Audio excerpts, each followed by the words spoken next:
All right, welcome to episode 32 of the At Bat Podcast, presented by War Media, where we bring you the latest news on Chicago baseball, as well as take a trip around the league. I am Saul Rodriguez, joined by Miles Porter and the rest of our War colleagues. We have Gabe Wilkins and Chris Pennant.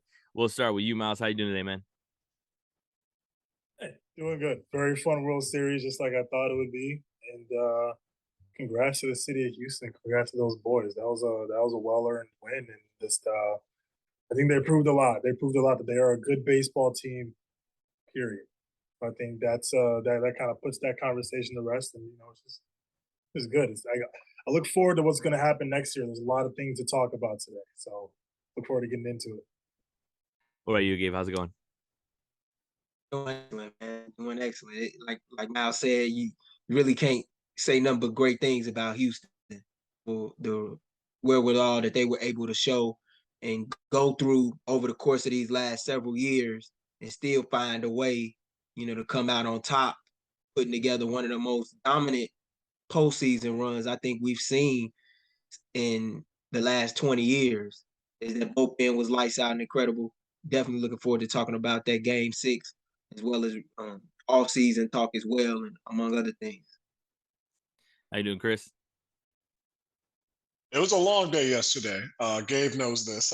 Yeah, I do. My Election day, baby. first time. Yeah. My first time working a polling place, and we could probably fill about 30 minutes with just the stories from that.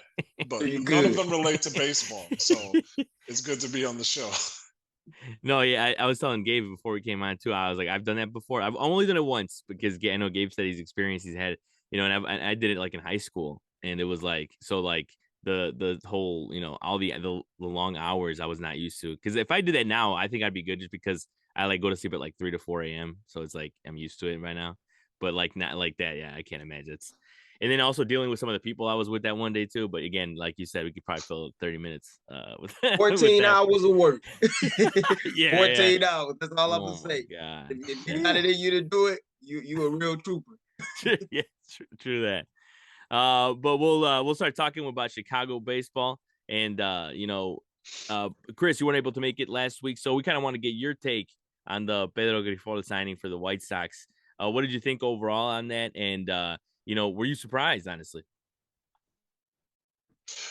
No, I honestly wasn't. I was thinking that last week, or I think a couple weeks back, we were talking about Joe Espada was the main guy in the mix. But when Pedro Grifol's name came up, I thought he was a good hire. He's a guy with a lot of experience. He's been lauded by Royals players and their front office alike. And even though the Royals haven't been great in the past few seasons, I think they've gotten to the point where they were always a team that you couldn't look past. With Hunter Dozier flourishing the year and a half or so they had Jorge Soler really finding his stroke amidst the changed baseball landscape, would be a guy that you don't want to face in a lot of different situations. That unexpected year from Salvador Perez where he was just hitting everything in sight. It's weird. We saw the Royals kind of come to the prominence as a team that you could not get out. They didn't hit that many home runs, but they either got walks or just put the ball in play and just kept the line moving. And then in their kind of low point, they became a team that had some halfway decent pitchers coming to the forefront, and then guys who could hit the ball out of the ballpark and just kind of be annoying, pesky, I would say. And so it's good for the White Sox to get a guy like that from that farm system, from that organization into their organization. Hopefully it can change things for the better. Oh yeah, definitely, and that's what we talked about too. And as much as to be honest, for me, and like it wasn't the pick that I expected. But once you broke it down and once you look into it, it makes a whole lot of sense. And it looks like they got a steal, honestly, because a lot of teams, and I've seen a lot of people talk about it in the fact that, I've seen plenty of pieces that say, hey, we're surprised a team hasn't given him a chance, after all these years of being with the Royals. He seems like a guy like Joe Espada, who's, well-versed in analytics and whatnot. So, yeah, just, it's definitely a good pickup. And I think he's going to, the way he talked in the press conference, I think it's a good sign, good things to come for the White Sox for sure. But speaking more on Chicago baseball, of course, with free agency officially starting on Thursday, there's been opt outs already, and uh, options exercised. For example, Wilson Contreras didn't accept the qualifying offer from the Cubs. AJ Pollock didn't accept the qualifying offer. The Sox actually declined the option for Josh Harrison for next year. The Sox exercised the Tim Anderson option for next year. I want to start off with the Cubs real quick, and then we'll get into the White Sox ones. But Miles, like, you think this is the is this the real goodbye for Wilson Contreras? Gosh, I mean, it's looking like it. I think one of the main things that he was, kind of wanting is the feeling of being wanted somewhere. And I think the Cubs organization kind of made that clear this season that they don't want him as much as he wants to be there. And from a player standpoint, that's hard to want to be around. Um, in a weird way, I kind of hope it is because I kind of want him to play on a team where he feels wanted. Kind of give him a new start somewhere. Mm. Get him some other money that he deserves as a player. He's an extremely talented two-way player, and I think he deserves a lot right now. And I don't think the Cubs are willing to give that to him. I think that they've made that clear. So I'm hoping for his scenario, he's able to go somewhere and pretty much, get what he's earned in terms of money wise and year wise and just contribute somewhere else. So I think it is. I think this is the end of the Wilson Contreras era. But it'd be cool to have him back. But I think this is pointing in a different direction from what we've been seeing unfold this year in general. Yeah, no, I definitely, I think this is it. But I think, like, at least the only reason I think it's a little bit relieving is just because the goodbyes are just annoying. You know what I mean? Like, either you're gonna do it or you're not gonna do it. And I blame the Cubs obviously for that. Like, just in general. I mean, there's a lot of things that played into it. Like, for example, and this just reminds me too that and Gabe and Chris will get your opinion on this in general, but the it just broke on Sunday that the Cubs actually had a deal set in place for Jose Urquidy, from the starting pitcher from the Astros, for Wilson Contreras, and it didn't go through, apparently because the Astros ownership didn't approve of it, along with Dusty, who didn't approve of it. And it ended up not really mattering for the Astros. I mean, I had a friend that was like, they probably just would have won the World Series by an extra game. But, like, it doesn't. Yeah. Otherwise, in general, when you guys heard that though, what did you guys think? Like, we'll start with you, Chris. Like, what did you think about the Cubs almost making that deal go through? Because I think that would have changed the Cubs landscape for starting pitching. It would have changed it because Urquidy is a very talented pitcher, especially coming from an Astros organization. It's tough to say Mhm. because I remember Tom Ricketts and the Cubs saying that they were going to reduce spending a couple like last year, the year before that, which I was bitching about myself because it didn't make any sense. You have this money. This basically goes for any owner out there. You have this money. Mhm. If you're crying poor, you're probably lying about it. Mhm. You just won a World Series as recently as, if there's any first graders out there, they were born when the Cubs won a World Series. You dig? It was not that long ago. So why reduce spending? And even if you have a trade in place and then you are looking at crafting a contract for Jose Urquidy the year after, you make that deal because he's a Mhm. guy who can really lead your pitching staff at a time where the options that they have are not top line pitchers. Mhm. Keegan Thompson, Adbert Alzolay, those are good, I think, guys that you can count on to be in a rotation to steady it, but they're not a top line pitcher like Urquidy or anybody Mhm. else on that Astro staff. I think that's a guy you get. And I'm not surprised that they didn't get him because of what they've said publicly. I just think it's BS that they are saying that publicly. Yes. Mhm. Yeah. What about you, Gabe? I didn't know that Dusty didn't sign off on it. Mhm. Yeah, I saw the tweet. I saw I something that said heard that. I heard Yeah. about that they did have a proposed trade in place. Houston was one of the markets that I did see Wilson Contreras fall into had he got dealt during the trade deadline because they did need offensive production at the catcher spot. That was relatively the only thing that they lacked offensively. If we're gonna keep it a buck, looking back on the 2022 season. But I never understood why the Cubs were seeking to shed salary either, to Chris's point. Especially when they did that a year ago, trading away Chris Bryant, Javier Baez. I didn't get that, especially when you were coming fresh off of a postseason appearance, even though it was a shortened season in 2020 when they lost in the wild card round to the Miami Marlins. So I never got that either, especially when you had some talent humming along in the farm system that with maybe a couple pieces here and there, you could have added with that main core. But I'm not shocked that Wilson Contreras is seeking to explore the free agency market. And I also agree with Miles. He should seek to go to a place where he is wanted. Because if the Cubs front office and management truly valued him, this deal would have been done a long time ago. Now, I will say that I'm glad that Cubs fans got a chance to say farewell and say goodbye to him through the 2022 season, if this is indeed the final season that Wilson Contreras will play in a Cub uniform. But with that said, I can't say that I'm shocked that he's exploring the free agency market, and I can't say that I'm shocked that that trade didn't go through, even though I would understand why the Cubs should have, why a fan would say rather, the Cubs should have let it go through because of the pitching talent and promise that they would have gotten back from Houston.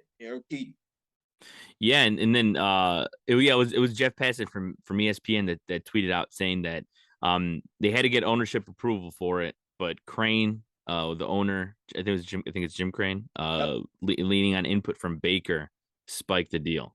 So they and then I forgot for some reason that they got Christian Vasquez. Like I thought they had him the whole season, but I forgot that they traded for him at the trade deadline. So they shifted from Contreras to Vasquez, which actually is another funny thing because Vasquez had a big insurance hit in Game 6 of the World Series. So again, yeah, things just always work out for the Astros, which I'm not surprised. And he's a free agent too, by the way. Oh yeah, Christian Vasquez. Yeah. And that deal that Boston made with Houston is what opened up the door for the White Sox to get Jake Diekman when they were looking for left-handed pitching out of their bullpen, who the Sox acquired and gave up Reese McGuire back to Boston, who was their backup catcher for the first half of the 2022 season for the at least. Oh wow! So yeah, there you go. I didn't know that. Miles, what did you think about that trade? Like, how do you think that if they would have done that deal, like how does Urquidy fit into what the Cubs are trying to do? I think in terms of just what they're clearly what the Cubs are trying to do in terms of just arms, I think it would have been great. I think that would have benefited both sides player wise. I think they would have been a both fit on either squad. The Cubs have made it clear that they are stretching pretty hard for arms right now. Offensively, we saw this team going in the right direction this year. Still missing a couple of pieces here and there, but it's really the pitching that I saw a lot of improvements in the second half. And to kind of add to that a little bit more in terms of kind of gearing up for a big run towards the future, I think it would have been great. I think it would have worked out great. Sometimes it's not always easy to get moved to a team in the middle of the season and pitch well. So I kind of like to tell people that, if we have someone for the second half of a season, a half a season, and their first year as a Cub or whatever team it is, I try not to evaluate them too hard on that. So I think it would have gone well, but I would have loved to kind of see how that would have played out over a span of like a year and a half, 2 years, to see how that would have worked and what adjustments the Cubs would have made and how that changes what they do this offseason. Yeah, no, that is true, and I also wanted to say that I agree with what Chris said, that it being BS that this came out is like for two reasons. One, just for the sake of professionalism. Two, just because it pissed me off. I'm just like, God, could have had this guy. So, but it is what it is. Talking about, I mentioned the options that were exercised and declined. Gabe and Chris, were you guys surprised or at all by any of the guys that didn't, for example, I'm not necessarily, I wouldn't say I'm shocked, but I thought AJ Pollock would stay, but he, decided to opt out. What did you think about that? I was surprised too, because what player do you know turns down $13 million at the age in which AJ Pollock is at, and he's in his mid-30s. So I was surprised by that, but then a part of me was not, because this was his first season in his career where he was playing in the American League. We know AJ Pollock to be a guy who's very familiar with baseball in the National League, specifically in the West Division, where he starred for several years with the Diamondbacks before he got traded to the Los Angeles Dodgers. And he was a fan favorite in LA.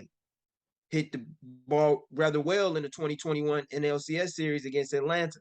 So I think he's more than likely doing that in an effort to get back to the National League. I don't know if it's specifically with the Dodgers, but I wouldn't be shocked if he tried to go somewhere like St. Louis. He just seems like a guy that prefers to play his baseball in the National League. I think he was a good clubhouse guy. I know he had some inconsistencies. He had stretches where he was hot and cold, but he also had some big hits for this team as well. And he proved to be rather durable. But it's kind of somewhat of a blessing if you're the White Sox, because he helped free up $8 million that you can use in an area where you could make significant upgrades, be it at the second base position or within the corner spot or the outfield. The only thing that this move leaves you with now as a White Sox fan is with questions as to who is going to be your guy in the outfield corners, be it left or right. We know that Oscar Colas is coming, but who are you going to use that $8 million on that AJ Pollock just helped you free up with a $5 million buyout that he opted to accept as opposed to the 13 million? You go ahead, Chris. I was trying to find it because I thought I saw that AJ Pollock was bought out, and he was bought out, but he was bought out for just the $5 million against the $13 million option. So not a big difference in perspective. I gotta go with Gabe because I thought Pollock, while he was slightly inconsistent and while he was very much a candidate to play into a shift, with the fact that not only are you playing all 29 teams this year, but that extreme defensive shifts are going away, he was a guy who could stabilize one of those corners. And if he wants to test the market, he wants to test the market. But I think it's hard to say for me to say whether it's one of those things that doomsayers would say, which is that AJ Pollock left $80 million on the table, $8 million on the table to get it out of the White Sox. And the positive would be the idea that he would rather test the market in a year where his skills as a right-handed, pretty good defensive outfielder would be wanted, more so wanted.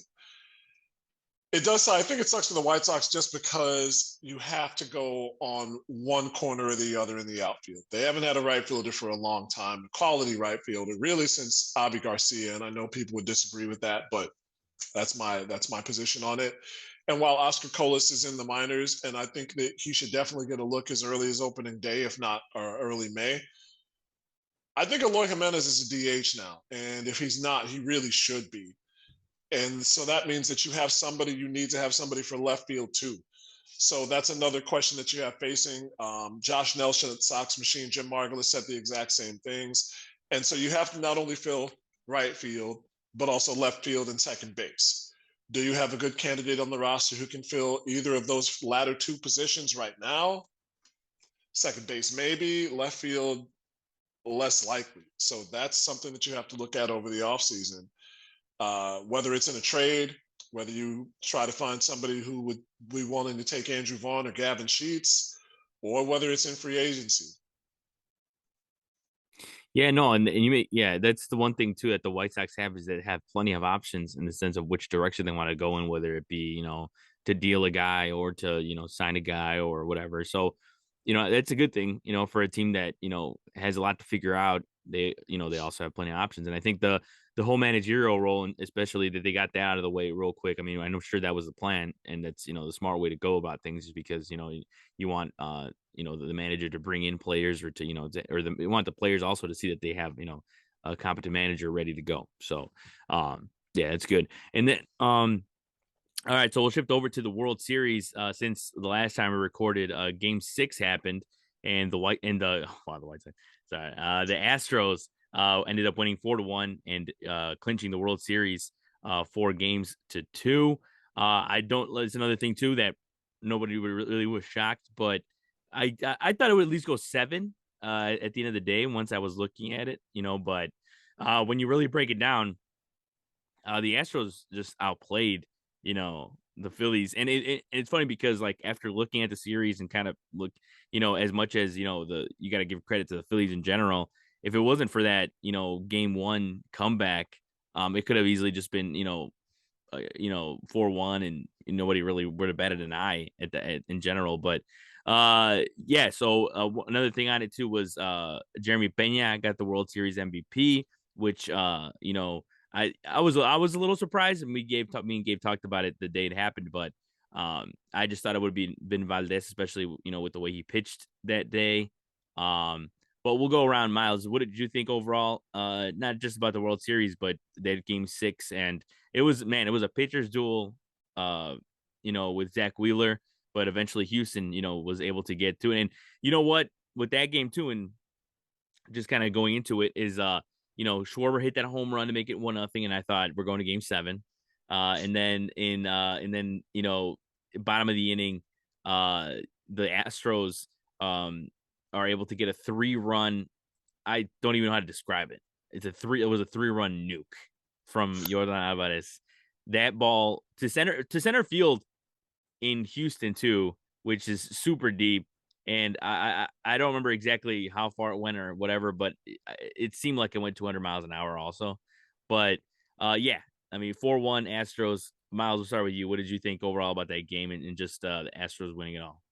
Dude, it was a great I mean really it was just a matter of the time before the Astros broke through, and Schwarber Schwarber caught some barrel on that one. That was a line drive. That was an absolute just missile that he turned on, which was great.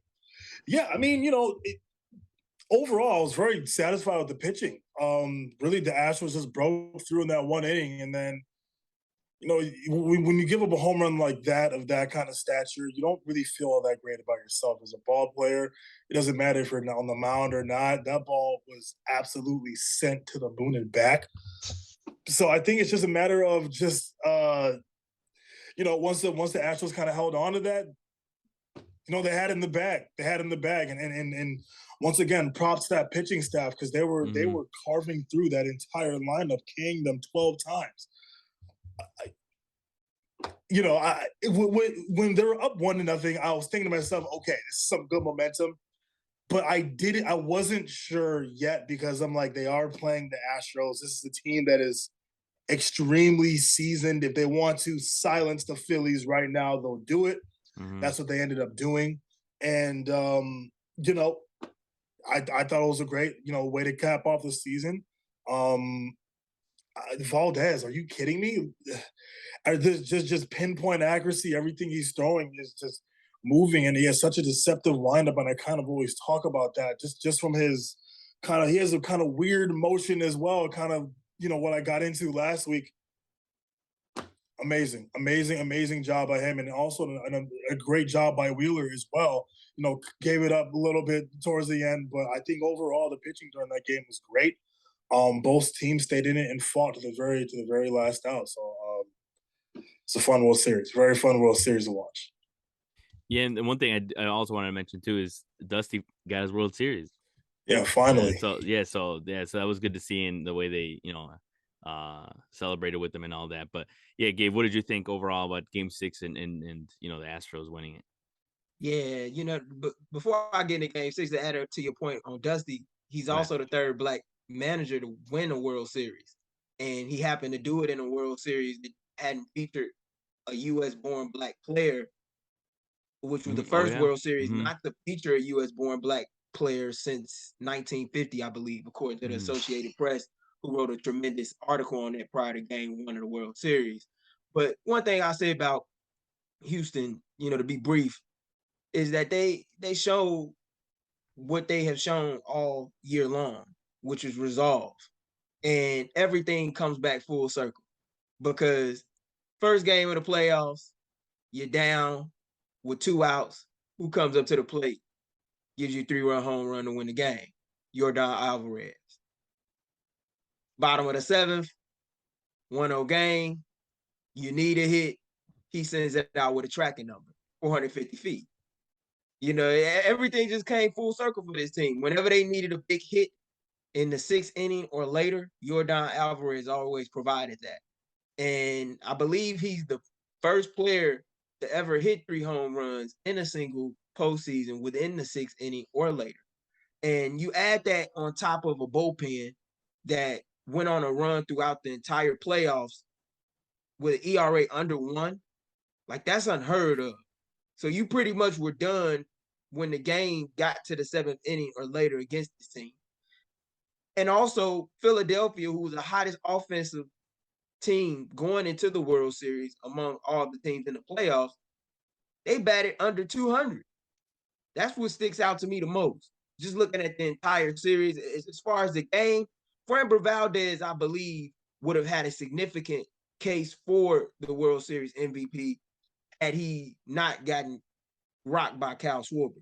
Because you pretty much have to be perfect as a pitcher to win an MVP and go scoreless, which he almost did. And his curveball was fantastic, as it always is. You heard Miles talk about the pinpoint accuracy and control that he had. He was very dominant. But this whole pitching staff was dominant throughout the World Series outside of Lance McCullers in Game 3. Everybody was exceptional. I got to say, the last time I made it on, I believe I said that the Phillies had to win in 6. And so when they lost Game 5, that was it. That was it for me. And I think the numbers bear that out. Both teams struck out 12 times, but the Phillies had 6 walks to go with their 6 hits. 6 walks in a 1-run loss. You can't lose out on chances like that. No matter how good the Astros are, you cannot lose on getting 6 walks, 4 of them off the starter. You had Justin Verlander in there for 5 innings, and even, you get 4 hits off him, but you get on base 4 extra times and you only get 1 run across. You can't win like that. And that's not to say that the Phillies were, a team. I'm sure that somebody in the near future will say, well, the Astros were going to win this one. Philly wasn't supposed to be there. And the year before, they wouldn't have been there in the playoffs like we talked about before. That was all bullshit. The Phillies staked their claim, and they made it to the World Series on merit. The only thing that really hamstrung them late was that nobody could really hit consistently outside of Bryce Harper and Kyle Schwarber for his times where he was going to be up there and just catch one. Rhys Hoskins, had his moments in the division series and the championship series, but he was largely absent. Nick Castellanos could not find the moment for an untimely death on screen because he just could not hit. It just seemed like he could not hit the way that he had in the past. And that was not the death knell, but that Game 5, that's the game you got to win. That's the game you absolutely have to win. Because, Saul, you said it. The Phillies looked unbeatable at home. And then they lost a heartbreaking game at home. And it's not that they were cooked, because you still got to play one, but I just didn't like their chances going into 6 down 3-2. If they had won Game 5, I think they can win Game 6 or at least stretch it to 7. But once they lost Game 5, I thought it was over. And to add to your point, Chris, on that, Chris, we talked about that last week. And I said, like, the Phillies not scoring with runners in scoring position was their doom. But in my eyes, they lost all the momentum in Game 4. Because to start off the playoffs 6-0 in your building, in Citizens Bank Park, where it was rocking, you win big time in your first World Series home game in 13 years. Only the next night to get no hit by Christian Javier and Abreu and Presley, among other relievers. That's a tough way to lose. In some cases, you better off losing a 3-2 game than to lose the way that they did in Game 4. When you have the hottest offense in baseball who puts up a 7-spot in Game 3 and you get no hit the next day, like that's rough to recover from. Especially when you play 3 straight days in a series where emotions are running at an all-time high on the biggest stage with a championship on the line. Yeah, not only that, but they were known for their bats. Like they got their don't get me wrong, their pitching did a great job. Their starting pitching did a great job for going into the World Series, but they're known for their bats, and they were just shut down. But I mean, but at the same time, you have to give plenty of the credits, as Chris said, with the bullpen. I mean, that bullpen was nasty. That might have been the nastiest bullpen, if not nastier, than the World Series winning Royals in 2015. Like, you know what I mean? It's just it was that good, and it's crazy because nobody talks about it. Nobody talks about, you know, in 2015 it was like Calvin Herrera, Wade Davis. You know, people were talking about that, but like nobody talks about this because they're just guys that aren't like household names. You know, with Abreu and Presley and just in general like that. You know, they're not guys that jump off the page, but they're as good as it gets, and they got it done, and credit to them. For just No, another, I mean, it's just oh, go ahead. well, no, I was going to say it's. I don't want to get into a point in getting into the metaphysics of baseball, but how many relievers are household names these days? Because that Astros team that won a few years back, I thought we'd be seeing those guys forever. Davinsky, Mhm. Diekman. Oh gosh, and they had some other guys in that bullpen who were just lights out monsters. And Was that now the year they had Chris, Osuna? They had Osuna or no? yeah, that Roberto was the year Osuna. they Yeah. Yeah, changed they Okay. had names him. for him. Yeah. Yeah. Yeah. And now, how many of those guys do you hear about on a regular basis as being shut down guys? Now, I think Yeah. things Nah. go in waves, but you know how Hmm. it is with bullpens and what teams are looking for. They're looking for high volume strikeouts and high miles per hour. Hmm. And I think it's just it really burns guys out. And I don't know if that's talked about enough. That's why I didn't want to get into a long conversation about it. But Hmm. as good as this Astros bullpen is, I want to see how they fare over the next two, possibly 3 seasons, because I hate the fact that we get these guys who shine on the big stage the way the baseball is now, and then they disappear because of the nature of the game. I want True. those guys to be successful, but I don't know how much of a household name they'll be. Yeah, I think when it comes to relievers, I think they're very underappreciated but not undervalued. Um, what I see a lot of, I think we could all agree with. We see a lot of these guys get moved around a lot, just because a lot of teams feel that they can, hey, we're going to ship this guy and get these two prospects or get this lefty. But at the end of the day, these relievers and the Astros prove that they're so important because you can get a guy that's going to go 6-7 dominant, um, but he might be his pitch count might be 120 or 120. It might be like 90 pitchers or whatever the case may be. I don't know why I said 120. But it's like a time machine. I'm really from 1970. No. Yeah, it's just these guys are so valuable when it comes to the game because they're picking up the slack of the starter, whether it was a good start or a bad start. I do feel like there are organizations who value them to a certain extent, but I do really feel like for the most part they are people. A lot of these GMs feel like they're very like expendable, which I think isn't it because I don't. The starting pitching was amazing, but I don't think the Astros go as far as they do without the support of their bullpen. I think that goes for pretty much any baseball team ever. Yeah, especially going into the postseason, the way how important bullpens are.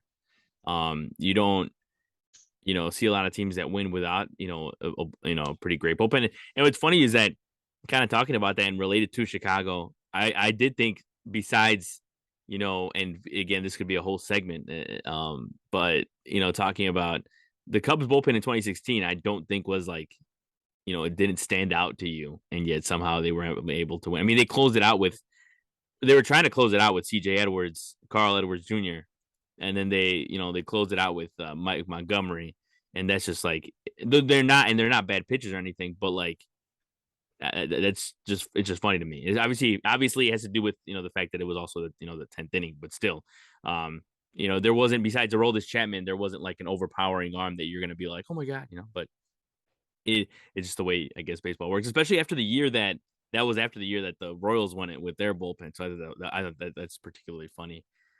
But in that case, also is just you know Astros doing their thing and probably going to be back in the World Series next year. I mean, it's just the way it is. Um, but kind of going now to off season stuff. So we'll cover most of the off season stuff in the next episode when it comes to Cubs and White Sox and just where free agents are going to go and all that. But I want to get your guys' opinions on the MLB awards that the nominees just came out in the last couple of days. And plenty of interesting, picks, plenty of easy ones, and plenty of ones that we'd have to break down for sure. But first of all, we'll start off with the MVPs. So in the American League, they have Yordan Alvarez from the Astros, Aaron Judge from the Yankees, and Shohei Ohtani from the Angels. We'll start off with you, Miles. Who do you think is going to be the American League MVP this year? Damn. Okay, so if you would have asked me the same question a month ago, I would have been like Aaron Judge, like that. I'm kind of in between Judge and Ohtani is because Ohtani actually had a very solid year, not only offensively, but he pitched amazing this year. He put up incredible numbers on the mound. And Yordan Alvarez had an incredible year as well. And I think you kind of look at the finish to Judge's season. I hope that doesn't play too much of a role into it. But part of me feels like it is. I'm still gonna say Aaron Judge, but I'm a little bit torn between Judge and Ohtani. But it could just as well be is Alvarez as well. So I'm gonna say Judge, but very cautiously. We'll go with you, Gabe. What do you think? For me, if I was going to reward another player, the American League MVP award that wasn't Aaron Judge, I have no disrespect towards Shohei Ohtani. What he does is incredible on a night-to-night basis. And to be able to have yourself ready every fifth day, a fourth day as a starter, and produce the way he has, deserves to be rewarded as it was last year in some capacity. But it probably would have been Jose Ramirez from Cleveland. The guy is just the RBI manufacturer, man. He put, third straight year driving in 100 plus RBIs or more, drove in 126 this year, batted 280, has been the total definition of what a true leader is supposed to be in a clubhouse. And not only in the clubhouse, but on the field, because he always shows up to work. I don't know how you go against Aaron Judge. I just don't. The guy did something that has not been done in the American League since 1961. He also kept the Yankees offense afloat during the time in the dog days of the summer where it was putrid to watch. It really was.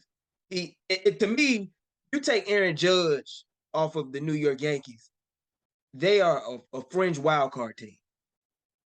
That's what they are. Yep. He had that team go to American League Championship Series. He led them there on his back. And he was the single-handing driving force behind their hot start to open up the season. He took a bet on himself, surpassed like a 4-win extension, a contract extension, and said, hey, I'm going to bet on myself and I'm going to win. And that's what he did. And now somebody's going to have to pay him, whether it's the Yankees, one of the other 29 teams in the MLB. But he's deserving of the American League MVP to me. It's just, he batted over 300 while doing it too. And he also has a nice glove in the outfield. I don't know how you go against it. Go ahead, Chris. It's tough to argue with any one of those points because in my head at first I wanted to say what it should be is probably Alvarez, Ohtani, Judge in that order of voting. And then I backtrack just because even as nice as designated hitters as we've had in this league before the universal DH, it's just hard to vote in a DH as, I think, MVP. Because as much as people want to try and ignore it, baseball has defense, and defense is important. No matter how many strikeouts pitchers throw now, you have to be a quality defender, I think. And it's spelled out by the fact that as much as we've talked about Jose Ramirez just now, as good as we know Jose Ramirez is, he was the second place finisher on the Cleveland team in WAR by more than a game behind Andres Gimenez, who is not as good a hitter. And so I really want to put Alvarez in there because he is so dangerous. He's just such a dangerous player. But when you're hitting against the Astros, he's not a factor because he's not in the field. Mhm. And so I think that's why I would give it to Otani over the other two guys because of the fact that he's not just, I would still put him in the outfield if because I'm a crazy person who shouldn't be managing a baseball team. But he's got a plus arm if you put him in the outfield, and that's a Mhm. guy that you can put in. If you really, I would love to see Otani pitch and then play the outfield somehow in some universe that's happening. Not in this one, just some universe. But I'd have to put him in there over either of those two guys because of what Miles said. He's such an above average pitcher. He's one of those guys who come from the East Asian countries who reliably get 6 pitches over the plate at any given time. Shout out to young Yu Darvish. And I'm gonna be petty about it because I know there are so many dick riders who want to give Aaron Judge the MVP, and I don't want it to happen. I don't want it to happen, man. I don't want to see it. I don't want to see Roger Maris Jr. any more than I have to. I don't want to hear Ken Rosenthal or whoever just crying tears of joy over Yankee brilliance. I'm not trying to hear it, bro. So Otani, Alvarez, Judge. That's my order of voting. Let me be on the record about this when it comes to Aaron Judge. I respect what the hell he did this season, but I'm not in the Roger Maris Jr. camp. I do not believe that is the all-time home run record. Yeah. It is for the American League, and I give him credit for breaking a 60-year-old record in the American League, a 61-year-old record in the American League, matter of fact. So I give him a lot of credit for that, especially in a league that's had so many power hitters that did not do it within that time span. But he's not the all-time home run king or the true home run king to me. I still give Barry Bonds his respect. I was 8 years old, but I knew what my eyes were witnessing in 2001. I knew exactly what my eyes were witnessing, and that was history, whether you agree with how he did it or not. Yeah, 100%. I 100% agree that. Like, yeah, the fact that he would even say that, yeah. Anyways, but I will say this: I was gonna pick Aaron Judge too, but I won't go too long before Chris leaves. But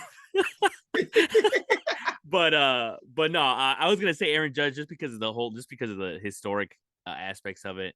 I wanted to give it to Otani. Like that's the whole season. I was like Otani, not just because I picked him to win MVP before the season started, but I just because I'll never get over the fact that he does both. Like it just to me, it's just insane every time I think about it, and just how impressive it is, and to not only do it, but to do it how well he does it. Uh, and he'll get another one. He'll win another one. But I just think that ultimately, just the history part of Aaron Judge. I think if Judge doesn't hit 62 or whatever, if he maybe hit like 56 home runs, it changes the conversation. I'm not saying he wouldn't win it, but it changes the conversation. Because I think when you break it down a little more too, Aaron Judge was probably the most valuable of the three when you look at each team because Angels are the Angels. And the Astros, yeah, and the Astros probably not. I'm not saying they would win the World Series, but the Astros would have been in the playoffs without Advares. I think. But yeah, I just think that's the way I looked at it. But yeah, moving on now to the National League MVP, which I think I would say is definitely way closer. You have Paul Goldschmidt from the Cardinals, a pair of Cardinals, unfortunately. Nolan Arenado and Manny Machado. When I saw the graphic, it was tough to look at as a Cubs fan, but it's okay because we've had Kyle Hendricks and Arrieta nominated, so it's fine. That's why I'll let it slide. But I'll just say this: I think I don't think there's a wrong answer between Machado and Goldschmidt. I think Arenado finishes third in mine every time. Even though Arenado is amazing in just every aspect. I just think that Goldschmidt and Machado, had they're the most important player on each team. And then also, Machado, I just think Machado for sure is my pick to win it. Just because with the way that Goldschmidt and Arenado played, I think they kind of, and I think speaking from like if like the voters' perspective, I think they're going to cancel each other out. Um, but yeah, I would think probably for me it'd be Machado just because of how important he was to the Padres. I think without him, they wouldn't have been where they ended up, and I don't think they beat the Dodgers without him either. But yeah, that's just me. We'll start. We'll start with you, Chris, this time. What did you think? What do you think is or who do you think is the NL MVP? That I don't know if it's tougher or if it's easier. It's gosh, I don't know why Paul Goldschmidt on the Cardinals just never jumps out on the page for me. It's weird. Mhm. It's it's not like his powers declined. It might be some anti-St. Louis bias on me. I don't want to say that. I really don't want to say that's it because there's just something. I feel like guys get to St. Louis and they get boring, man, and I don't know what it Well, is. that's why Goldschmidt that's why Goldschmidt fits in there so well because he like He's I feel pretty like milk toast. yeah he like he basically like personifies St. Louis, right? It's just like Oh my where it's god. not flashy and he just gets it done. That's all it is. Yeah, and it's like because I watched him on those Diamondbacks teams, not as Mhm. much as being an AL guy, but I watched him on those Diamondbacks teams, same as I watched Arenado on those Rockies teams, and they jumped off the page to me. I think the tough thing is with both of them on the Cardinals, they're gonna take away some of the shine from each other, and there's just that kind of like blandness to St. Louis that Mhm. makes them a little bit less desirable even Manny Machado on a Yeah. Padres team that had another chance and still somehow underwhelmed. Year in, year out, I think year in, year out, Arenado is a guy who is in MVP conversation because of Mhm. his bat and his glove. His glove is probably going to decline over the next couple of years. Same as Goldschmidt's playing a non-premium position at first base, which is why I want to lean towards Machado. But God, I feel like I could pick a name out of a hat, and that's not for a good or bad reason. It's just Mhm. because they all had exceptional seasons that didn't lead to great exceptional seasons for their teams. I think Mhm. that's what's kind of pulling me back. Whereas it's just almost a toss up. I'm sure you guys disagree, and I hope you do because I want to get more input. I would I would go Arenado because the Padres bounced back from a terrible finish last year, and he was the main reason for that. Whereas the Cardinals, made the postseason again somehow, some way, and that's I can't say more than that. What did you think, Gabe? First off, I understand the St. Louis talk. I'm not much of a National League guy myself, but coming up as a kid, when I did watch the National League, I always watched Atlanta and I always watched St. Louis. I have to admit it. The Cub fans made me watch St. Louis a lot because of their hate for them and because they always had success on the field. I couldn't help but be enamored with their team. The uniforms help too, but in my opinion, I agree with you, Saul. It's Manny Machado. I was back and forth on it for a while. If you asked me in June, I'd have said Paul Goldschmidt. It's kind of impressive his run. And he's always been a guy who wasn't the most popular player, but he gets the job done wherever he goes. He's a guy that's worth the price of admission to see if you're a baseball fan. But I'm gonna go with Manny Machado for the reason being that he stepped up as a leader for this team in San Diego this season.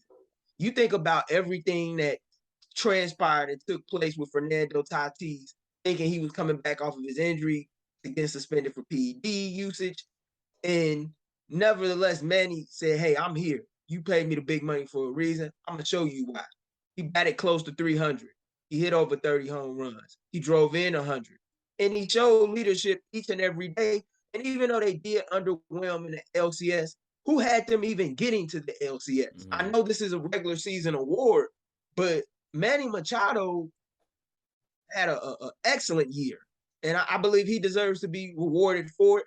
I get Chris' argument for Nolan Arenado because he was a guy who a lot of people thought his numbers were inflated. because he plays at Coors Field. And he's still hitting 30 plus, driving in 100, batting over 290 year in and year out in St. Louis. And I commend him for being one of the few guys in all of Major League Baseball who seeks to play 145 plus games or more year in and year out. You can Wait, tell dog. that Nolan loves the grind. But Manny to me, he's just too hard to pass up, because without him, I don't believe that the Padres are in the thick of the playoff conversation for most of the year, and they sure as hell don't get there without him. What do you think, Miles? Agree. I 100% agree. I think it was, and me being the big Nolan Arenado fan that I am, aside from the Cardinals jersey, which I'll never put on in my life. I think Manny was so valuable to this team, and I think Gabe made a great point.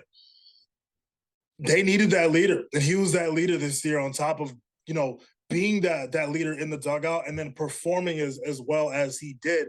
That's so valuable to a team. And then kind of the growth and his maturity this year, I think that really stood out a lot as well this year, and then a little bit last year too. A lot of people don't like Manny Machado because we have a lot of significant Manny Machado moments that we can point to. But one thing I really like this year is that we saw a lot of growth in him as a person, kind of realizing I'm not one of the young guys anymore, but I can still relate to the young guys and I can show them the way to do it because I've done it wrong sometimes. That's where I really admire him as a ball player, and that's where I think that he earns it. I mean, Arenado, come on, man, it's Arenado. He's dope. And then Paul Goldschmidt. I mean, seriously, like who told you to hit that much? Like who made you? And so these are three amazing candidates right now that we're looking at, and we can all point to their numbers. But I think in terms of the leadership aspect, which is so valuable, you can put up great numbers, but you could also be a crappy leader. Clearly, Manny Machado led this team in a way that we're never going to be able to truly understand because we're not his teammates. But to see that leadership and to see the Padres come together the way they did after, that the very unfortunate news with Tatis, to still make it this far, I got to go with Manny Machado. No, yeah. I mean, the way I looked at it too is, and you made a great point in the fact that how he matured, especially when they needed him the most, with the whole Tatis thing, obviously going that way and that's that's a conversation for another day. But I mean, Tatis and Machado again going to be back next year. That changes a little bit of the NL West landscape as well as the NL. But all right, so we'll move on now to the National League Cy Young, and this one's another one that I'm not necessarily saying it's super close, but there's plenty to break down here. It's Sandy Alcantara from the Marlins, Max Fried from the Braves, and Julio Urias from the Dodgers. Now, I feel like anyone could say Urias or Alcantara, honestly. I think Max Fried, for me, as good as he was, I would still pick the the other two. But I would probably, for me, I'm going to go with Urias. I just think what he did for the Dodgers was impressive, and I feel like he's overlooked. I don't know if it's just me, but in a Dodgers, which I guess is not necessarily that surprising because it's just the Dodgers, and every year they have plenty of options in the rotation. Especially with Buehler, Kershaw. So I guess that's probably why. But I think this is the year that Urias finally breaks through and gets that Cy Young. I think Alcantara had it for a long part of the season. And he I guess you could say fell off a little bit compared to what he did earlier in the season. But yeah, for me, I'd probably pick Urias. So we'll start with you again this time, Miles. Who do you think will be the NL Cy Young Award this year? Oh gosh, it's difficult. I think I'm gonna go with Max Fried because I think he was solid for the majority of the year. I think Julio Urias is another great candidate. Kind of like you said earlier, Sandy Alcantara. I think he got hit kind of hard in those last few months of the year. I kept a pretty close radar on him, and I was able to see him pitch earlier this year with my brother in Miami, which was so cool to see. And just his stuff, how he buries it, is incredible.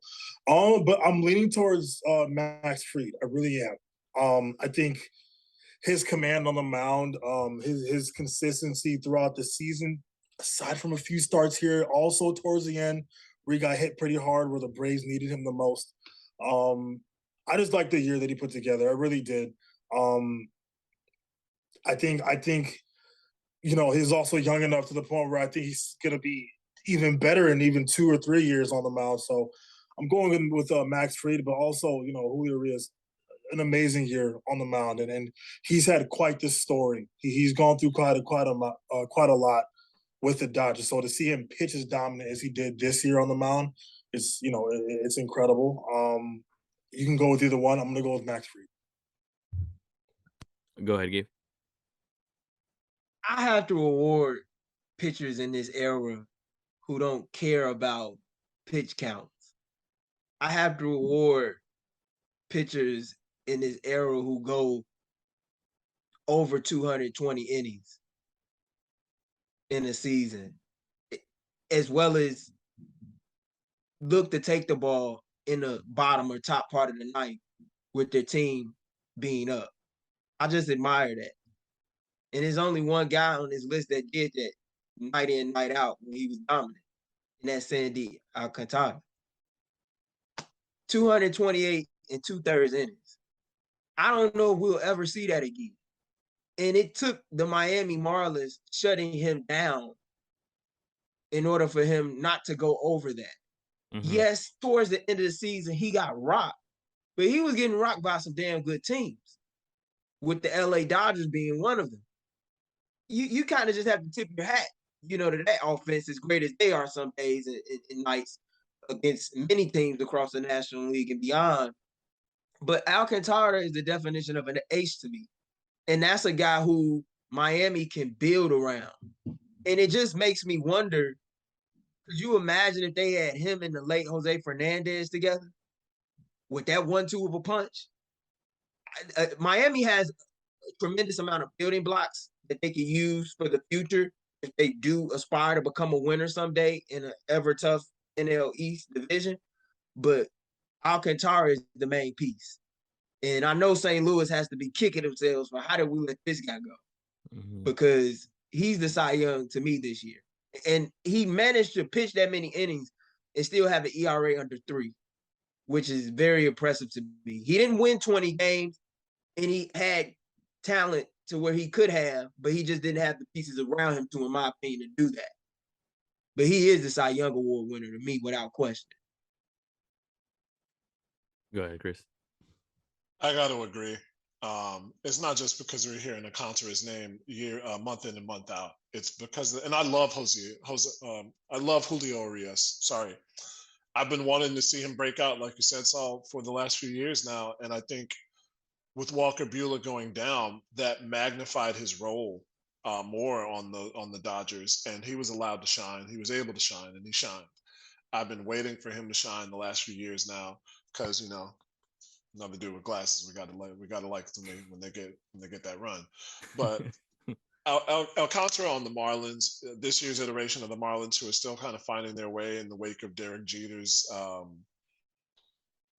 whatever you want to call it, of the team, was a really bright spot for them. And it's just really cool, I think, when you see teams like that have a pitcher in that vein where it's like, okay, this team might not be great, but they got a guy that we're going to have to deal with today, or possibly this week, and we have to game plan for him, or we're just going to have to take our ass kicking like men. Like that 72 Phillies team that Steve Carlson was on that won 59 games, and he had 30 or 25 wins, something like that. Oh my God. It's like Gabe said, when are we going to see that again? And it's, you say what you want about longevity, but I think it is a shame that we're not seeing regular 200 inning guys, now that Verlander's on the verge of retirement. So if we have a guy like Alcantara who is going to be able to take the ball every 5 days and give you 7 innings, we're going to have to treasure that. So giving him a Cy Young is the least that the voters could do. Yeah, no, I mean, I cannot argue with that. I mean, how good he was, and especially within it. I will say this, Sandy would not have a problem with Miles' 120 pitch limit. Yeah, no, definitely not. Definitely not. That's the guy you're talking about right there. Long And in day at this work, era, you guys. know, Long day at work the past few days.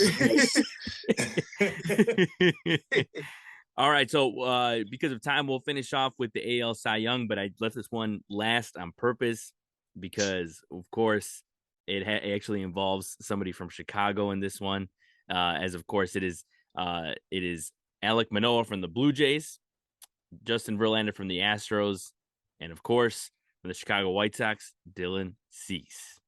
Now, this one, it you know, it, I think when you break it down and when I looked at it, I'm like, these are three great pitchers. But I think for me, I probably would have to go with Verlander. But it could really go. I mean, see, Alek Manoah, what he did too, I think was almost like you can almost compare it to with the numbers at least, not necessarily the innings and all that, but compared to Alcantara, they were just so dominant for most of the season. And I really thought at one point Manoah was gonna, run away with it, but and honestly, you look at what Verlander did, I think was just ridiculous, especially for at his age. But yeah, for me, I'd go Verlander. And we'll start with you, Chris. Who do you think is the Cy Young for the American League? Yeah, like you said, Manoah he deserved to start the All-Star game. Mm-hmm. He was the frontline guy for a Blue Jays team that I don't know I still don't know exactly how they didn't make it. I still don't know how they underwhelmed, even playing in that wild card game against the Mariners, because as tight as it was in the AL East, that was a team that I expected to be, rock solid into the playoffs and make a lot of noise. But Manoah was their guy. He was the guy that they trusted with the ball. And that was his second full season in the big leagues. That's very telling. He hopefully, cross your fingers, has a long career ahead of him as not just a bulldog starter, but a guy who can just wipe you out and then let you know about it on your way back to the dugout. That's the type of guy he is. And those guys are, I think even as the league has gotten more demonstrative, we still don't necessarily see that from starting pitchers as much. Justin Verlander, I've watched him for years and years and years now. I have a soft spot for him because of why he chose his number. And for him to pitch this well in his 17th season was incredible. I think it was a testament to that fact that the White Sox got him in that one game in Houston, and he was just like, yeah, they got me. And then he proceeded to go out there and kick ass for the next couple of months and then do it finally when it counted in the playoffs. That was the big thing for me, not just 2 years ago, I think it was, but he got it done in the playoffs definitively. There was no real questioning of it. And then you saw what you saw pretty much all season from Dylan Cease until the very end. This was his coming out party. That near no-hitter in Chicago was magic. You could see it, I think, early on, not just because he wasn't striking guys out, because of the fact that he was so efficient and the hard hit balls were going right at fielders. And it took a world-class contact hitter in Luis Arias to get him out of that no-hitter. So all that being said, Dylan Cease is the winner by a mile. I don't even know these other guys. There's no question that Dylan Cease is the best guy in the American League this year, and I have no bias on that whatsoever. It's all good. I mean, it's kind of like I was gonna say that I was like I cannot pick Julio Urias for the NL Cy because he's Mexican. I gotta do it, the beef goes on, bro. What do you think, Miles? Who's your AL Cy Young, man? Justin Verlander. And it's crazy. I want to say Dylan Cease as well. I think Chris said everything that needed to be said about Dylan Cease this year. Incredible year. The near no hitter, awesome mustache. I gotta go with Justin Verlander. I think for him to be as dominant as he is at his age and to really just be as lights out in general. I just there's nothing more to really say there in terms of just a true ball player, a true professional. kind of evolving with age. I think that's really cool. So I got to go with Justin Verlander. This is the 1.75 ERA and just incredible. And I think still wasn't talked about enough this year. I think specifically because he does play for the Astros.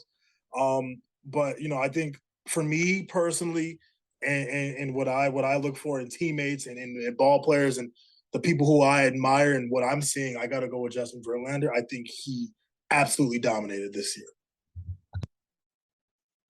You got it. I have a conflict of interest in this because I am a Sox fan, and I was at Dylan Cease's near no hitter against Minnesota. I was at that game, and you could feel it from the third, the fourth inning, just quietly watching in the seat like I was, that something special was gonna happen that night.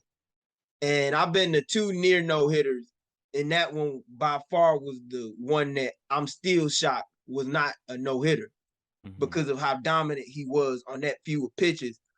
And I saw him turn a corner that night, going longer in the games, which is something that a lot of White Sox fans would complain about and was probably their only gripe about him this season.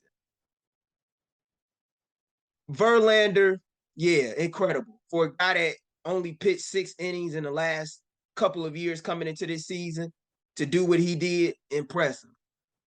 Hall of Famer. But we haven't seen one since the year I was born, man, 1993 with Jack Black McDowell. And I would just love to see a pitcher win it for the White Sox. And to me, this is the year. I just believe it. Like Mal said, the guy wasn't an all-star, and he went from May through August only giving up 1 earned run or less in every single start, and he did it with only 2 pitches, fastball and a slider.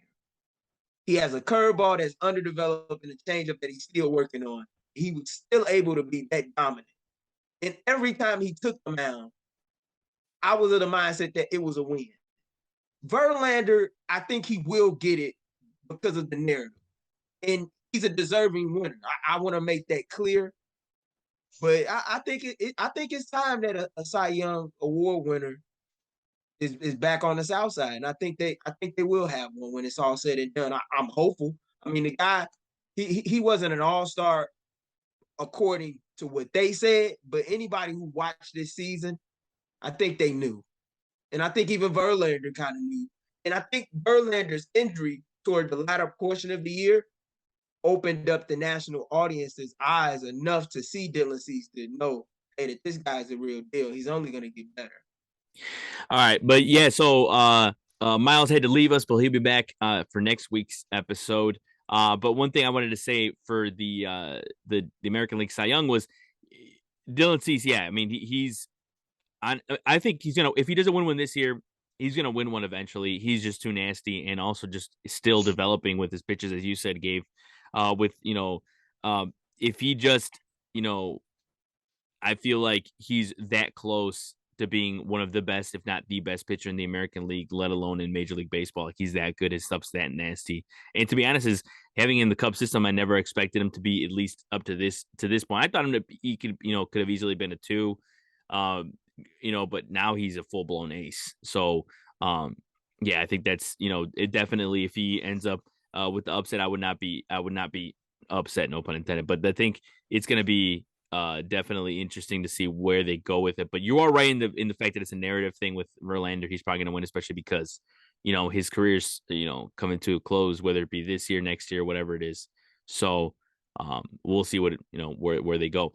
But I think that is a good place to wrap it for episode 32 of the At Bat Baseball podcast. I want to thank Chris and Gabe for joining me this week. Hopefully you guys can come on next week. Next week we'll preview the offseason, as well as I think sum up a few of the awards that will already had been given out. But for sure. Thanks for joining us, guys.